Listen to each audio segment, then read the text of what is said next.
kebetulan hari ini saya bertemu dengan Dr. Lee Hong Jin yang sekarang lagi dipamerkan salah satu karyanya oleh Agus Suwargi. Nah, Pak, boleh tanya ya, saya pengen tahu, bisa sih jadi seorang yang passionate dengan seni? Kenapa nggak bisa? Kita kan bisa passionate terhadap segalanya. Ya. Ada yang orang passionate sama anjingnya loh, luar biasa. Melebihi mungkin sama anaknya sendiri kan. Itu bisa juga dengan seni, itu bisa. Itu tergantung saja bagaimana kita menggeluti seni itu. Semua itu pendeknya mengikuti suatu pepatah, tidak kenal tidak cinta. Nah, begitu kita cinta, semuanya akhirnya akan kita jalani kan. Nah, kalau kita ada passion, kita mencoba mempelajari sedalam-dalamnya, melihat sebanyak-banyaknya, dimanapun kita kejar untuk melihat, kita mau pelajari buku-buku yang ada semuanya, dan makin mendalami, makin kenal, makin cinta. Gitu. Jadi itu saya kira tidak hanya terhadap art. Art itu bukan benda mati loh. Art itu ada jiwanya. How did it start? Sejak kapan interestnya larinya ke sini?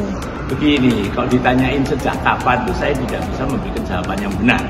Karena begini, saya lahir itu rumah orang tua, walaupun mereka bukan kolektor, itu sudah dipajangin dengan lukisan. Tapi saya ini kan orang zaman kolonial, lahir 39. Pada waktu itu lukisan-lukisannya masih Belanda atau Belanda Hindia. Sepertinya di tempat om saya itu ada namanya elan, dage dan sebagainya sudah ada.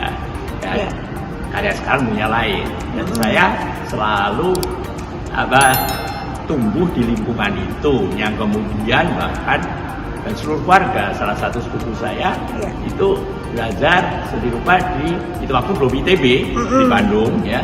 Salah satu yang pertama, yang kemudian dia belajar sejarah seni rupa di Belanda dan menjadi art kritikus di Star Weekly 56 sampai tahun 61, dan saya itu satu Roma. Jadi sudah dipicu, tapi kan belum berarti bisa mengkoleksi, karena mengkoleksi itu kan harus pakai uang.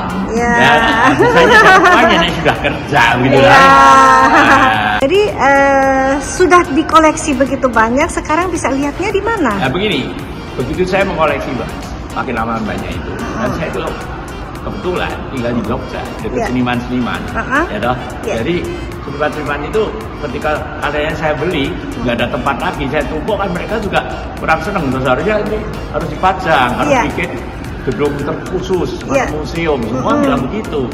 Tapi tidak semudah itu, karena kenapa? Uangnya habis buat beli lukisan terus gitu. Tapi akhirnya toh kita bisa membuat gedung pertama, kedua dengan pelan sekali. Sehingga sekarang ya kita ada 3 tempat di mana untuk khusus mengambil koleksinya kita namakan Museum HD. Tapi itu hanya sebagian saja yang bisa dipajang, lainnya di dalam gudang-gudang yang kita juga tentunya kita rawat. Pakai humidifier yang otomatis dan sebagainya. Tapi secara periodis kita ganti, pameran juga kita kadang-kadang ganti. Dan kalau pameran di museum, ada museum untuk publik sudahan, kadang-kadang juga di samping koleksi kita juga ada dari seniman-seniman yang karyanya bersamaan atau tunggal dipamerkan di situ. Kalau kita lihat yang lama, yang seni stylenya yang lama dan kontemporer sekarang, senangnya yang mana ya? Prefernya yang mana? Jadi begini, dulu itu kan adanya cuma lukisan zaman modern atau patung, tapi kan itu pilihannya. Zaman itu juga belum ada digital teknologi dan sebagainya, di mana semua pelukis itu betul-betul harus menguasai teknik, harus latihan benar, semua harus dikerjakan dengan tangannya sendiri. Dan di zaman kontemporer, lukisan-lukisan itu seringkali sudah pakai artisan dan sebagainya. Tapi memang ada suatu perbedaan konsep antara kontemporer dan modern. Kalau Yeah. modern itu kan banyak ekspresi Yes. yang dibutuhkan. Yes. Kalau di kontemporer itu kan konsep cerita, Konsep, ya, right. di mana ekspresi itu mungkin dikeduakan. Ah. Bahkan kadang-kadang itu Yeah. end di satu tidak perlu, yang perlu prosesnya dan sebagainya. Memang beda. Ya, Mm. tapi saya terus terang aja, kalau yang lukisan itu memang yang lebih bisa menggetarkan Iya. jiwa. Iya. Karena itu adalah jiwa senimannya. Iya. Nah, kalau seniman sendiri yang membuat itu dengan tangannya sendiri lebih terasa. Iya. Ya. Ha-ha. Tapi sekarang ada karya-karya lain seperti ini, karya instalasi.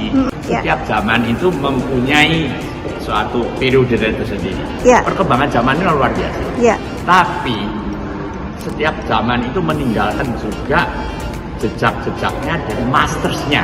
Iya. Nanti di zaman kontemporer ini kan tidak semuanya akan tetap jadi abadi, terpilih. Nah, sekarang ini sudah mulai yang kita tahu dengan NFT art dan sebagainya kan, yang sebenarnya beda sama sekali sama yang kontemporer ini juga. Iya. Gitu. Tapi seperti kita mungkin suruh menikmati itu belum Iya. bisa.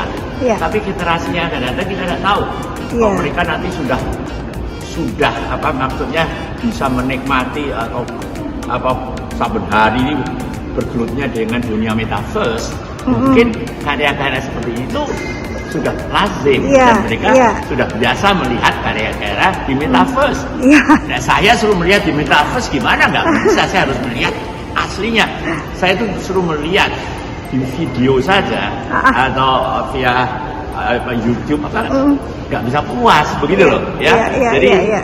itu tergantung nanti Iya. yang akan datang generasinya itu gimana, mereka itu pergaulannya gimana, perkembangannya teknologi gimana, kita nggak bisa meramalkan. Iya. Beyond our imagination lah.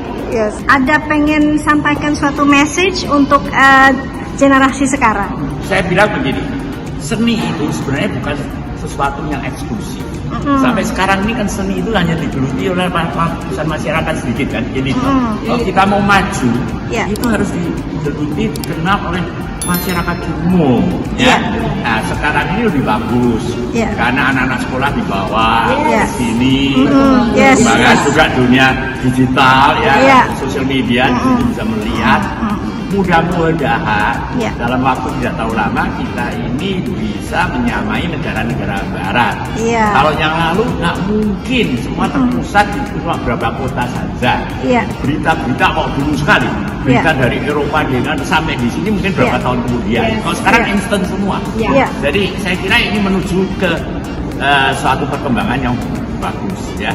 Jadi ini tentunya di sini pemerintah harus pegang peranan yang banyak, yaitu karena menggerakkan anak sekolah, anak-anak dan sebagainya. Sebenarnya tugas pemerintah itu sudah pendidikan.